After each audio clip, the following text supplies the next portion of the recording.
La mort demeure l'un des plus grands mystères de l'humanité, une transition inévitable que chacun devra affronter. Mais que se passe-t-il vraiment dans ces instants critiques qui précèdent ce moment final?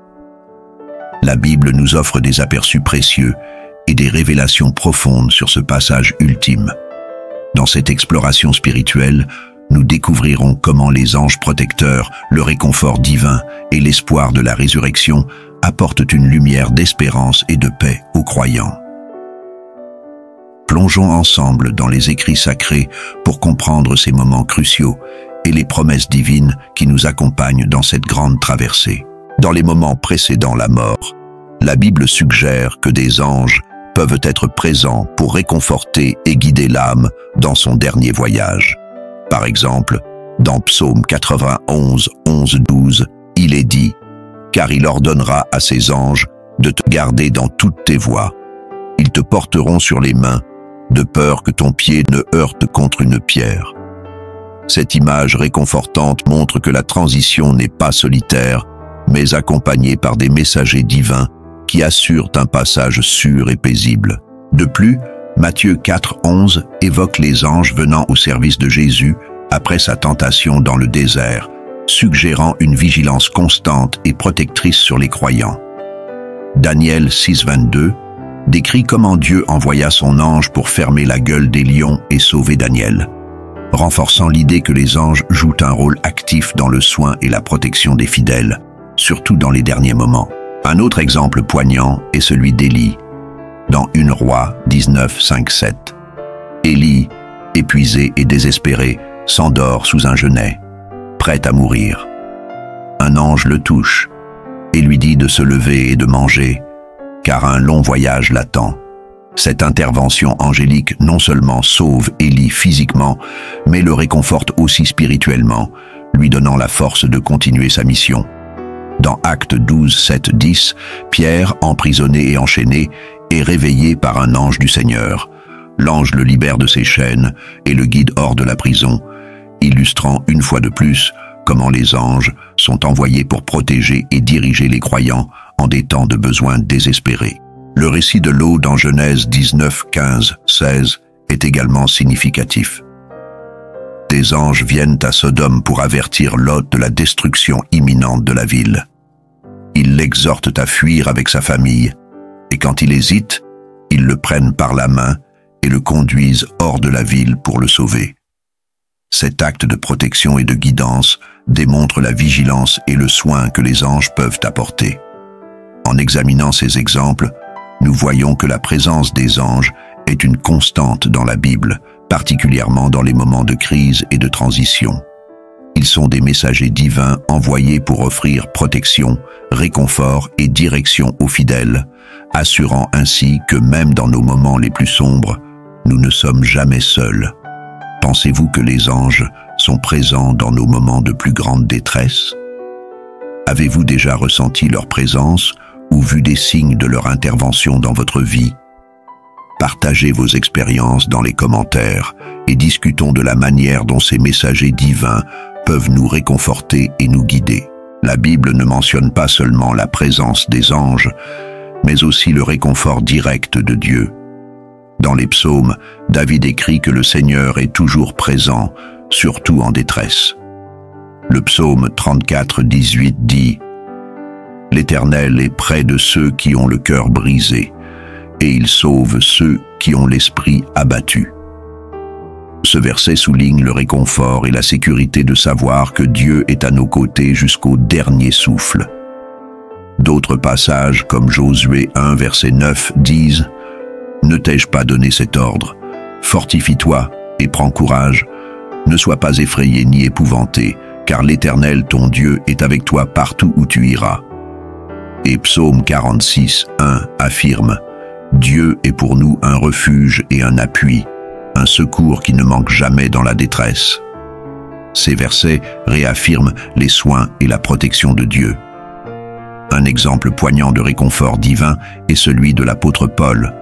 Dans 2 Corinthiens 1, versets 3 à 4, Paul écrit « Béni soit Dieu, le Père de notre Seigneur Jésus-Christ, le Père des miséricordes, est le Dieu de tout réconfort, qui nous console dans toutes nos afflictions, afin que par la consolation dont nous sommes l'objet de la part de Dieu, nous puissions consoler ceux qui se trouvent dans quelque affliction.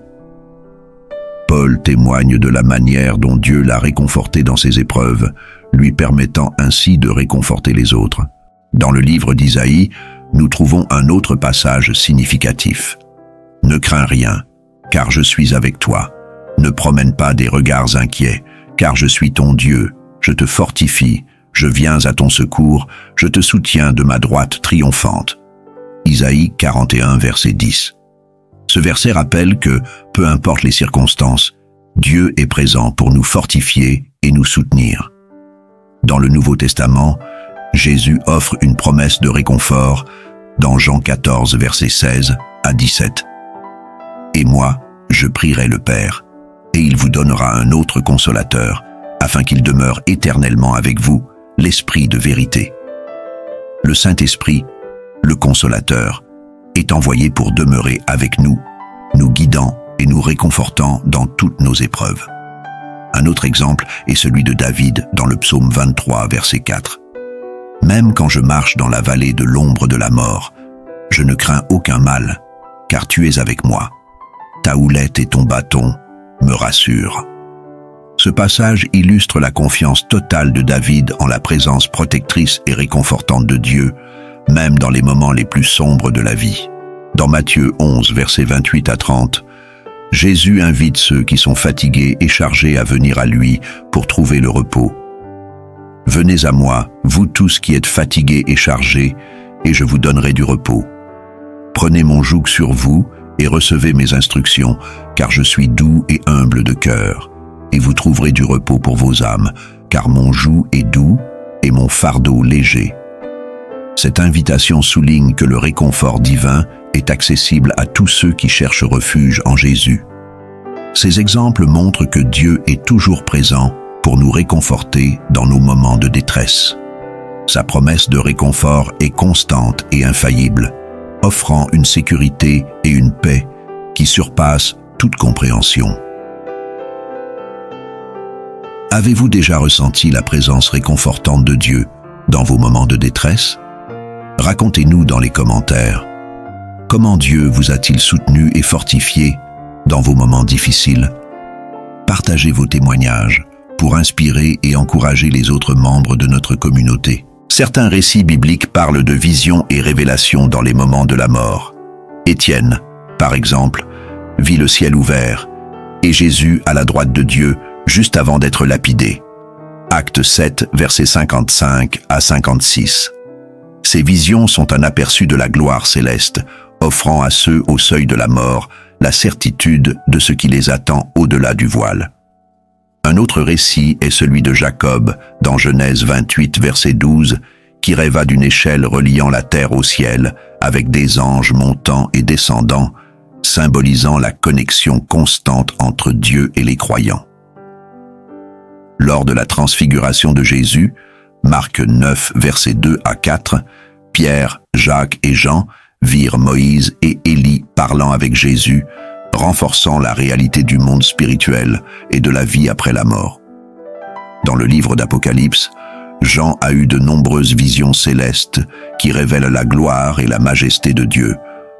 En Apocalypse 4, versets 1 à 2, il est dit « Après cela, je regardais, et voici, une porte était ouverte dans le ciel.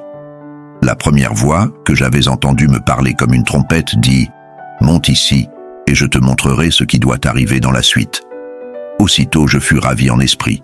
Et voici, un trône était placé dans le ciel, et sur ce trône, quelqu'un était assis. Cette vision de Jean nous offre un aperçu de la gloire divine et de la réalité céleste. Un autre exemple est celui de Paul, qui dans 2 Corinthiens 12, versets 2 à 4, raconte une expérience où il fut emporté jusqu'au 3e ciel et entendit des choses inexprimables, qu'il n'est pas permis à un homme de dire. Cette vision souligne l'existence de réalités célestes au-delà de notre compréhension terrestre et offre une assurance de la vie après la mort. Le prophète Ézéchiel eut également des visions extraordinaires. Dans Ézéchiel 1, verset 1, Il décrit une vision de cieux ouverts et des apparitions divines. La 30e année, le 5e jour du 4e mois, comme j'étais parmi les exilés près du fleuve Kébar, les cieux s'ouvrirent et j'eus des visions de Dieu. Ces visions puissantes de la gloire de Dieu révèlent des aspects du royaume céleste qui sont souvent voilés pour nous sur terre. Daniel, dans ses visions nocturnes, vit des révélations sur les derniers temps et le jugement divin. Dans Daniel 7, versets 13 à 14, il décrit une vision du Fils de l'homme, venant avec les nuées du ciel et recevant la domination, la gloire et un royaume éternel. Cette vision prophétique réaffirme la souveraineté et la gloire de Dieu. Le livre de l'Apocalypse contient également des visions impressionnantes de la fin des temps et du jugement dernier. En Apocalypse 21, versets 1 à 4, Jean voit une nouvelle Jérusalem descendre du ciel, préparée comme une épouse pour son époux. Il entend une voix forte venant du trône dire « Voici, le tabernacle de Dieu est avec les hommes. Il habitera avec eux, et ils seront son peuple, et Dieu lui-même sera avec eux. Il essuiera toutes larmes de leurs yeux, et la mort ne sera plus. Il n'y aura plus ni deuil, ni cri, ni douleur, car les premières choses ont disparu. » Ces visions bibliques offrent une perspective réconfortante sur la vie après la mort, en nous assurant que des réalités célestes glorifiantes nous attendent. Elles nous rappellent que, malgré les épreuves et les tribulations de cette vie, une gloire éternelle nous est promise dans la présence de Dieu. Avez-vous déjà eu des visions ou des rêves qui vous ont apporté réconfort et espoir? Partagez vos histoires avec nous. Comment ces expériences ont-elles influencé votre foi et votre compréhension de la vie après la mort? Vos témoignages peuvent inspirer et réconforter d'autres membres de notre communauté, alors n'hésitez pas à les partager dans les commentaires. La paix qui surpasse toute compréhension, comme décrit dans Philippiens 4:7, inonde les cœurs de ceux qui sont sur le point de partir. Cette sérénité est un signe de l'étreinte divine, même au milieu de la souffrance physique.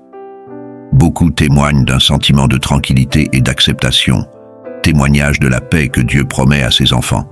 Jésus lui-même, dans Jean 14:27, dit « Je vous laisse la paix, je vous donne ma paix.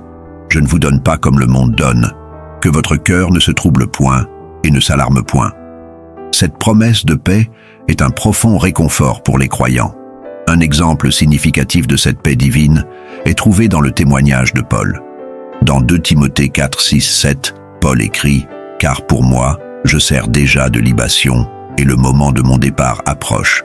J'ai combattu le bon combat, j'ai achevé la course, j'ai gardé la foi. » Malgré l'approche de sa mort, Paul parle avec une sérénité et une paix profonde, illustrant comment la paix de Dieu peut remplir le cœur même dans les moments les plus critiques.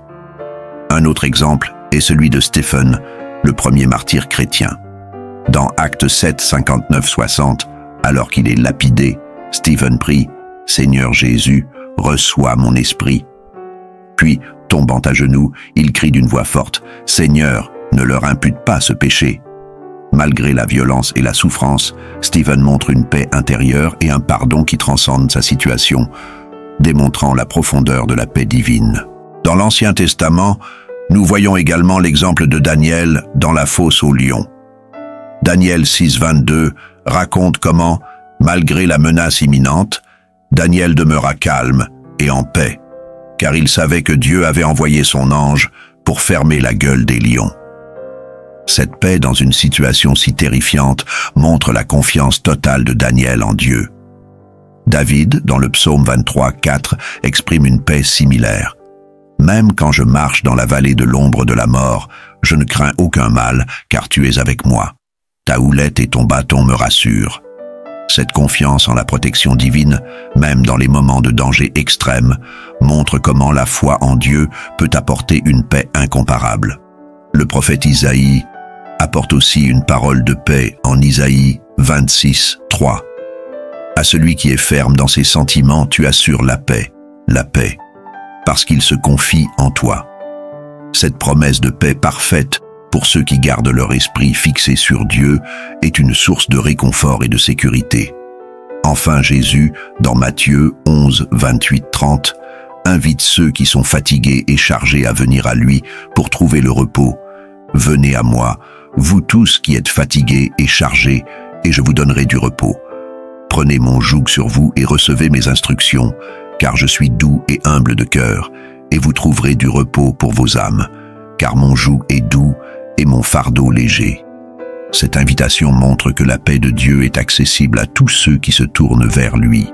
Ces exemples bibliques montrent que la paix divine est une réalité profonde et accessible, même dans les moments les plus difficiles. Cette paix transcende les circonstances terrestres et offre un réconfort durable et un sentiment de sécurité. Qu'est-ce que la paix de Dieu signifie pour vous? Comment l'avez-vous expérimenté dans votre vie?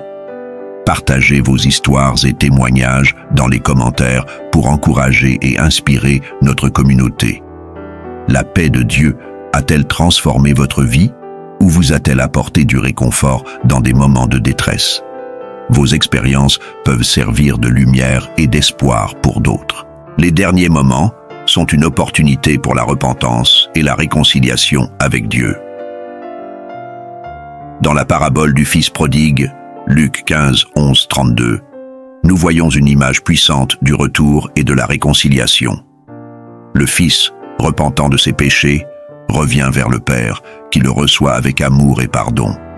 Ce passage montre la miséricorde infinie de Dieu et sa volonté de pardonner à ceux qui se tournent vers lui, peu importe la gravité de leurs erreurs. Un autre passage significatif est l'histoire du roi Ézéchias dans 2 Rois 20, 1, 6. Lorsqu'il apprit que sa mort était proche, il pleura amèrement et pria le Seigneur, et Dieu lui accorda 15 années de vie supplémentaires. Ce récit démontre que Dieu entend les prières sincères et est prêt à accorder de nouvelles opportunités à ceux qui se tournent vers lui avec un cœur contrit. Un exemple supplémentaire est celui de Manassé, roi de Juda, dont les actes pervers et idolâtres ont conduit à la colère de Dieu.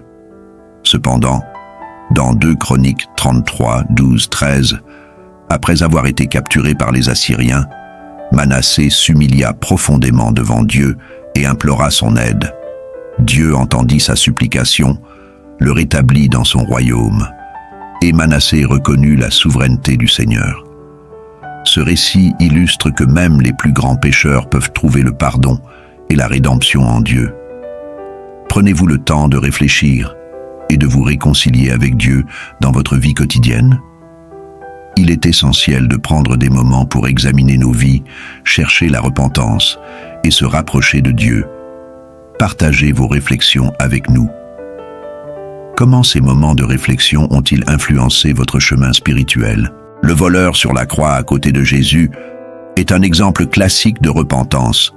Dans ces derniers moments, il se repentit et reçut la promesse du paradis. Luc 23, 42-43. Ce récit souligne l'importance et la puissance de la repentance sincère, même dans les derniers instants de la vie. La promesse de Jésus au voleur repentant offre un immense espoir. Il n'est jamais trop tard pour chercher la miséricorde et le pardon de Dieu. Un autre exemple pertinent est celui de Pierre, qui renia Jésus 3 fois avant la crucifixion. Après la résurrection, Jésus restaura Pierre, lui demandant 3 fois s'il l'aimait et lui confiant la mission de prendre soin de ses brebis. Jean 21, 15, 17. Pierre, profondément repentant, fut pardonné et devint un des piliers de l'Église chrétienne, montrant que la repentance peut conduire à une transformation et une mission renouvelée.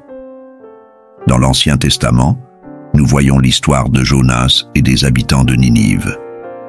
Dieu envoya Jonas pour proclamer la destruction imminente de Ninive à cause de leur malveillance.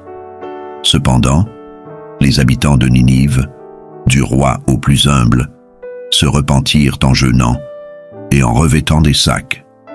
Dieu vit leur repentir sincère et renonça au désastre qu'il avait prévu pour eux. Jonas 3, 5, 10. Ce récit montre que même une ville entière peut être sauvée par la repentance collective. Le roi David, après avoir commis des péchés graves comme l'adultère avec Bathsheba et le meurtre de son mari Uri, se repentit sincèrement lorsque le prophète Nathan le confronta.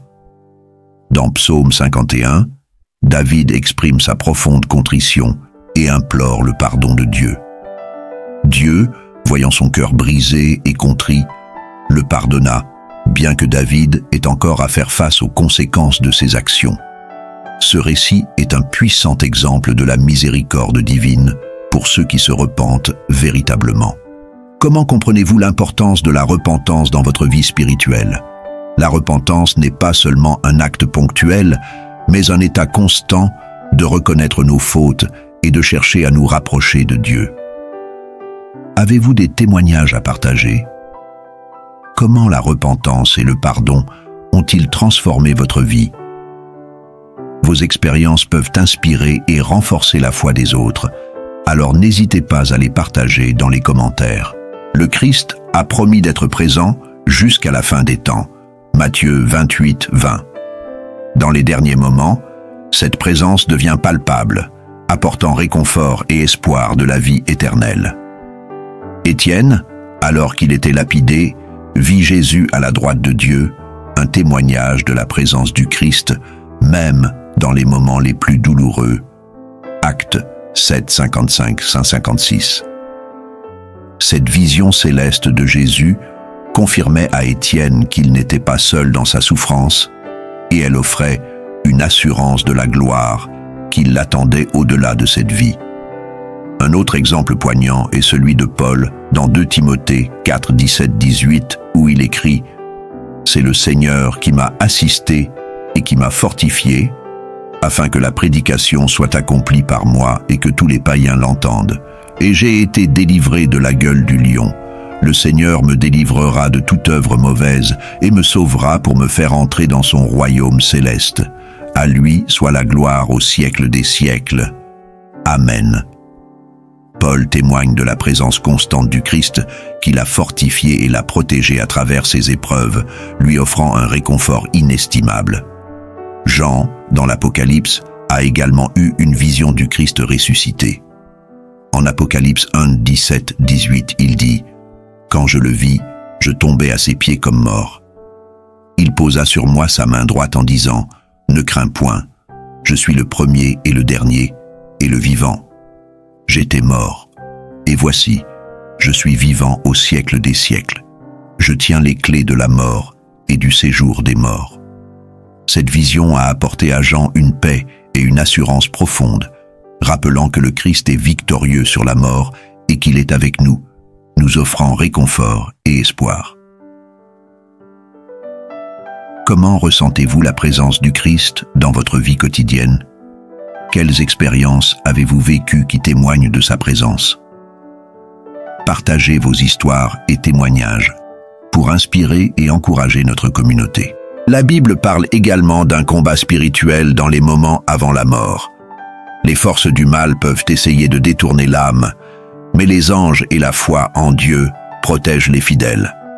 Dans 2 Corinthiens 10, 3, 4, Paul parle de la lutte contre les forces spirituelles du mal.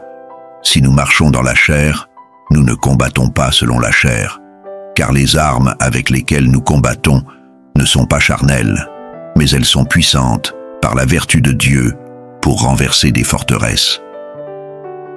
Ce passage montre que la bataille que nous menons est spirituelle et que nous avons des armes spirituelles puissantes pour y faire face.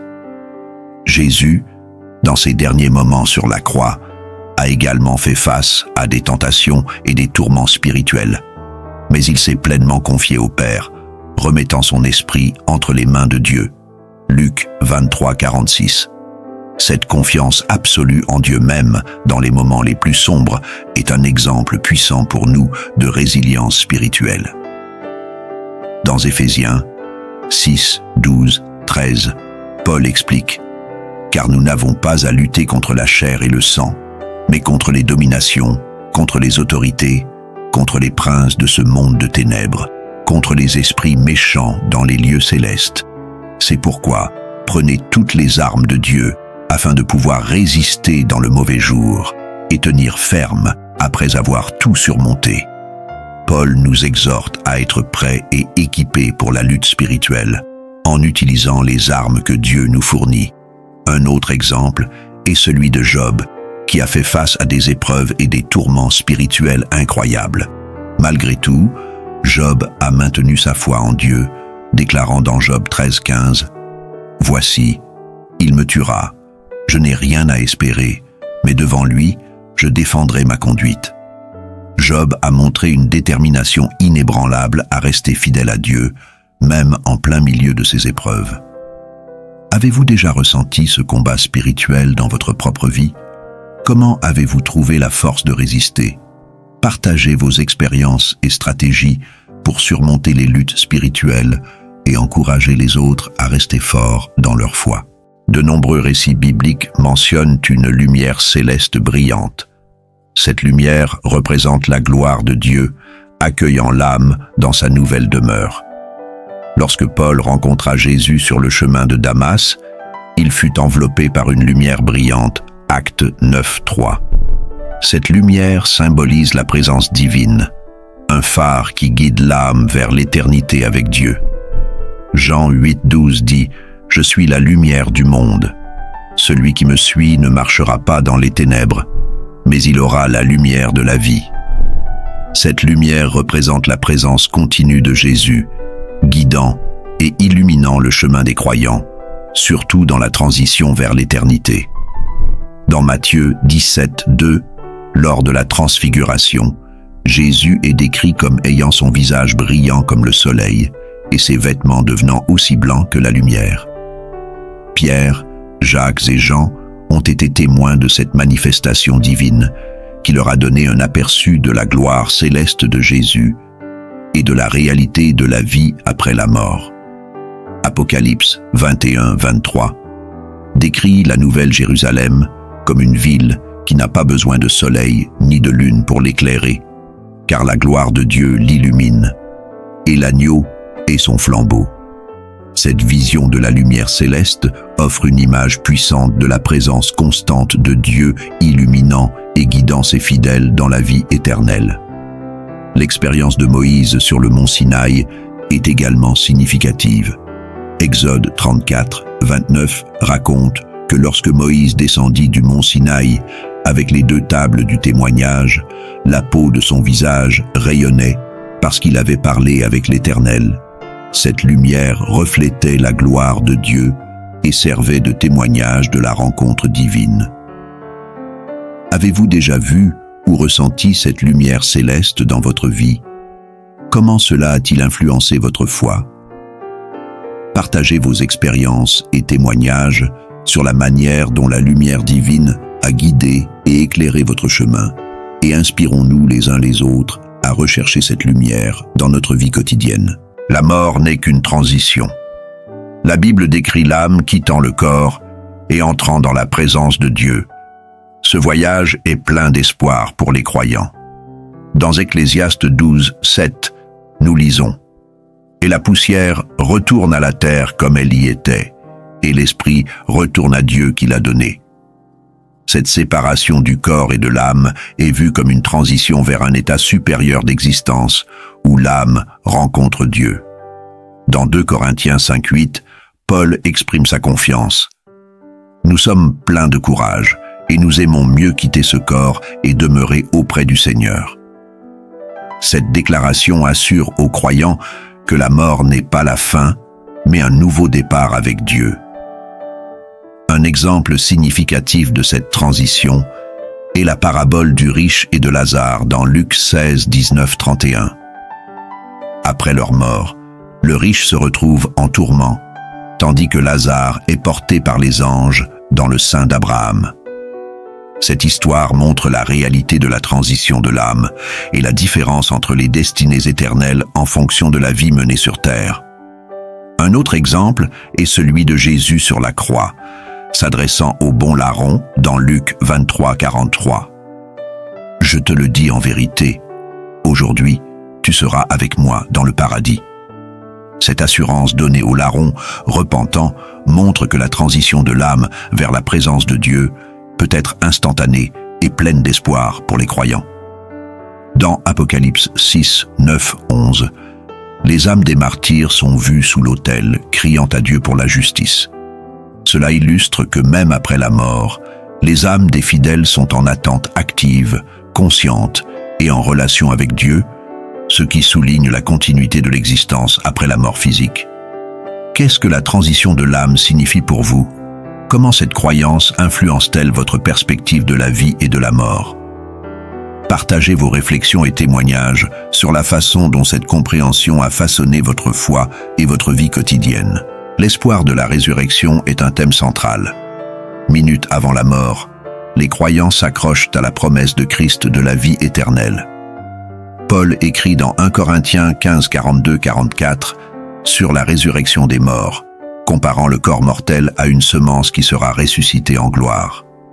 Cette promesse offre un immense espoir, assurant aux croyants que la mort n'est pas la fin, mais un nouveau départ en Christ. Jésus dit à Marthe, dans Jean 11, 25-26, « Je suis la résurrection et la vie. Celui qui croit en moi vivra, même s'il meurt, et quiconque vit et croit en moi ne mourra jamais. » Cette déclaration de Jésus réaffirme l'espoir de la résurrection et de la vie éternelle pour tous ceux qui croient en lui. Un exemple pertinent est la résurrection de Lazare, racontée dans Jean 11, 38-44. Jésus, appelant Lazare hors du tombeau après 4 jours, démontre son pouvoir sur la mort et offre un aperçu de la résurrection à venir pour tous les croyants. Cet événement renforce la foi en la promesse de la résurrection et donne un espoir tangible aux fidèles. Dans 1 Thessaloniciens 4, 13-18, Paul décrit le retour du Christ et la résurrection des morts en Christ, où les morts en Christ ressusciteront premièrement. Ensuite, nous les vivants, qui seront restés, nous serons tous ensemble enlevés avec eux sur des nuées, à la rencontre du Seigneur dans les airs. Cette vision eschatologique renforce l'attente joyeuse de la résurrection et de l'union avec le Seigneur. Comment l'espoir de la résurrection influence-t-il votre vie quotidienne? Partagez vos pensées et réflexions sur l'impact de cette promesse divine dans votre vie. Comment cette espérance vous soutient-elle dans les moments de difficulté et de perte? Il y a aussi l'espoir de la réunion avec les êtres chers qui sont décédés. La Bible parle d'une grande réunion au ciel, un réconfort pour ceux qui sont sur le point de mourir.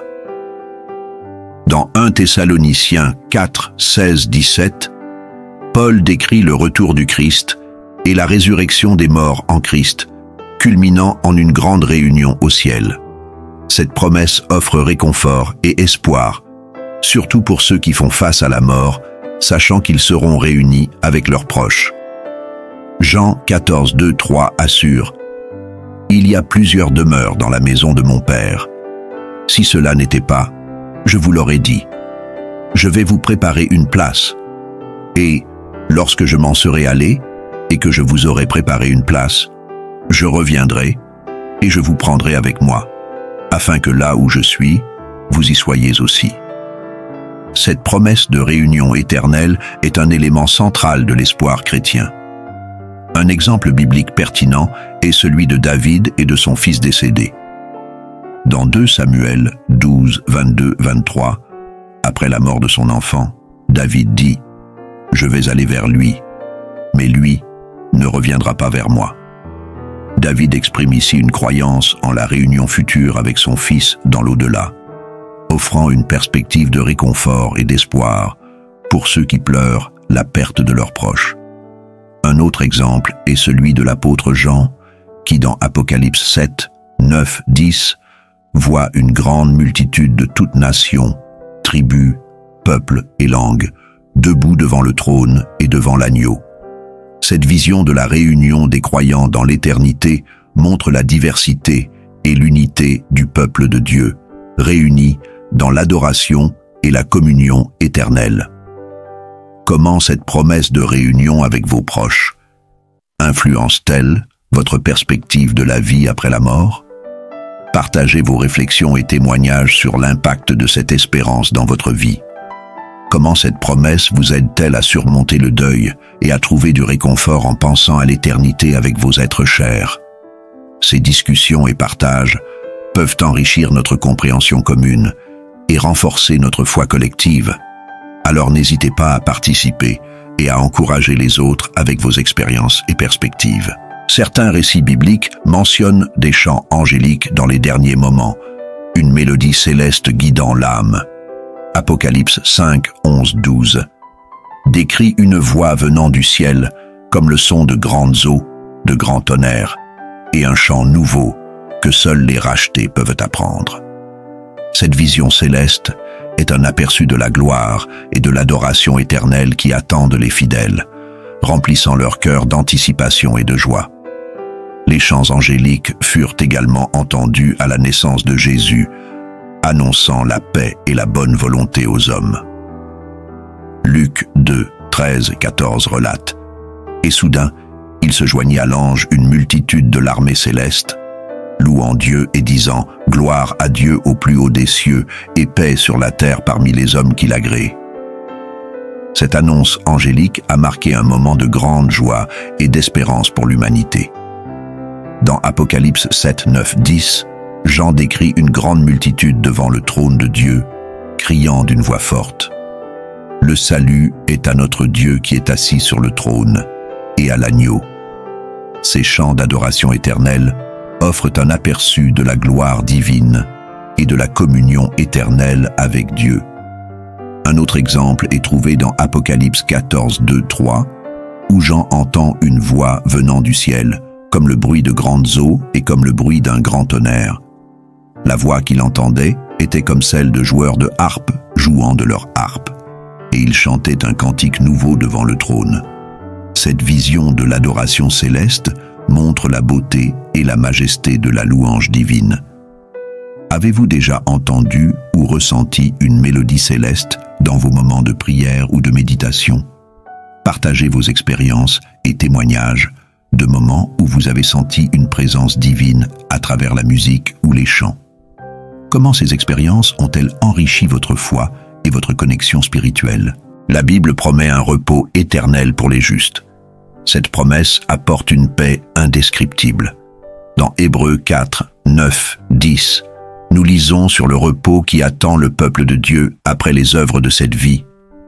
Il y a donc un repos de sabbat réservé au peuple de Dieu, car celui qui entre dans le repos de Dieu se repose de ses œuvres, comme Dieu s'est reposé des siennes. Cette promesse de repos éternel est un baume pour ceux qui sont fatigués et sur le point de mourir, les assurant qu'ils trouveront paix et repos en Dieu. Jésus, dans Matthieu 11, 28, invite « Venez à moi, vous tous qui êtes fatigués et chargés, et je vous donnerai du repos. » Cette invitation est un appel à tous ceux qui se sentent accablés par les épreuves de la vie, leur offrant un lieu de repos en lui. Dans Apocalypse 14, 13, il est écrit « Heureux dès à présent les morts qui meurent dans le Seigneur. Oui, dit l'Esprit, afin qu'ils se reposent de leurs travaux, car leurs œuvres les suivent. » Ce repos éternel est un soulagement promis aux justes, une récompense pour leur foi et leur persévérance. Un autre exemple significatif est celui du psaume 116, 7. « Mon âme, retourne à ton repos, car l'Éternel t'a fait du bien. » Ce verset reflète la tranquillité et le réconfort trouvés en Dieu, même après les moments difficiles. Comment comprenez-vous le repos éternel promis par Dieu? Avez-vous trouvé des moments de repos spirituel en lui? Partagez vos réflexions et expériences de comment le repos en Dieu vous a apporté paix et réconfort. Enfin, la promesse de la vie éternelle est le plus grand espoir pour les croyants. La Bible assure que la mort est le début d'une nouvelle vie avec Dieu. Jean 3,16 résume cette promesse. « Car Dieu a tant aimé le monde qu'il a donné son Fils unique, afin que quiconque croit en lui ne périsse point, mais ait la vie éternelle. » Ce verset encapsule le message d'espoir et de salut offert à tous ceux qui croient en Jésus-Christ, garantissant l'éternité dans la présence de Dieu. Dans Apocalypse 22, 5, nous lisons sur la destination finale des croyants. Il n'y aura plus de nuit, et ils n'auront besoin ni de lampe ni de lumière, parce que le Seigneur Dieu les éclairera, et ils régneront au siècle des siècles. Cette vision de la vie éternelle est une assurance de la lumière divine et de la régence éternelle avec Dieu. La promesse de la vie éternelle est réitérée dans 1 Jean 5, 11, 12. Et voici ce témoignage, c'est que Dieu nous a donné la vie éternelle, et cette vie est dans son Fils. Celui qui a le Fils a la vie. Celui qui n'a pas le Fils de Dieu n'a pas la vie. Cette promesse de la vie éternelle est le point culminant de la foi chrétienne, offrant un espoir qui transcende la mort et assure une existence glorieuse dans la présence de Dieu. Un exemple pertinent de cette espérance est celui de Paul dans Philippiens 1, 21-23. « Car Christ est ma vie, et la mort m'est un gain. Mais s'il est utile pour mon œuvre que je vive dans la chair, je ne saurais dire ce que je dois préférer. Je suis pressé des deux côtés. J'ai le désir de m'en aller et d'être avec Christ, ce qui de beaucoup est le meilleur. » Paul exprime ici son aspiration à la vie éternelle avec Christ, tout en reconnaissant l'importance de son travail sur terre. Comment la promesse de la vie éternelle influence-t-elle vos choix et vos actions quotidiennes? Partagez vos pensées avec nous. Comment cette espérance de la vie éternelle vous aide-t-elle à surmonter les défis et à vivre une vie pleine de foi et de confiance en Dieu? Ensemble, nous pouvons explorer ces promesses divines et renforcer notre foi en partageant nos expériences et réflexions sur la vie éternelle, le repos en Dieu et la beauté des chants angéliques. Nous arrivons à la fin de notre exploration des moments avant la mort selon la Bible. J'espère que cette vidéo vous a offert réconfort et clarté sur cette transition mystérieuse. Si cette présentation vous a inspiré et enrichi spirituellement, je vous encourage à vous abonner à notre chaîne pour davantage de contenu édifiant.